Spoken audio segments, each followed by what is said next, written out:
मंडळी, गेल्या काही दिवसांपासून जंगलातल्या प्राणीमात्रांचा आपण आक्रोश करतेला व्हिडिओ सोशल मीडियावर पाहतोय।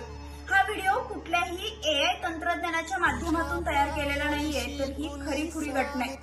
तेलंगणा सरकारनं हैदराबाद युनिव्हर्सिटी जवळील कांचा गाचीबौली जवळील 400 एकर जागेवरील जंगल हटवण्यासाठी बुलडोझर पाठवला आणि याच जंगलातील प्राणी मात्र इकडं तिकडं सैरावैरा धावू पळू लागले, स्वतःचा जीव वाचवू लागले। अगदी मोर, हरिण, हत्ती हे आकांत तांडव करत इकडं तिकडं पळतानाचे व्हिडिओ, जखमी होतानाचे व्हिडिओ आपण पाहिले असतील। काही प्राण्यांना तर स्वतःचा जीव सुद्धा गमवावा लागला।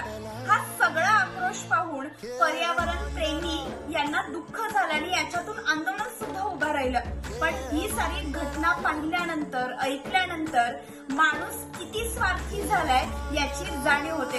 अहो, जो सूर्यप्रकाश देत असताना कधी आपल्याकडे लाईट बिल मागत नाही, जी नदी पाणी देत असताना कधी आपल्याकडे पाणी बिल मागत नाही, अहो जे झाड आपल्याला ऑक्सिजन देताना कधी आपल्याकडे ऑक्सिजनचं भाडं मागत नाही, आणि आपण मात्र या नैसर्गिक संपत्तीवर आपला हक्क दाखवतोय। ही अत्यंत माणुसकीच्या स्वार्थीपणाची गोष्ट आहे आणि म्हणूनच सध्या हा प्राणी मात्रांचा होत असलेला आक्रोश भविष्यातील आपला आक्रोश ठरू शकतो। याच आशयाची कविता श्रीकांत मेडशेंगे यांनी लिहिली।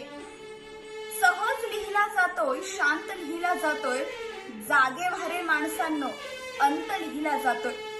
भकास उदास केविलवाणा प्रांत केला जातोय, विकासाचा नवा नियम उत्क्रांत केला जातोय। तंत्रज्ञानाच्या भिंतींमध्ये आकांत कोंडला जातोय, क्षणोक्षणी इथे मृत्यूचा वृत्तांत लिहिला जातोय।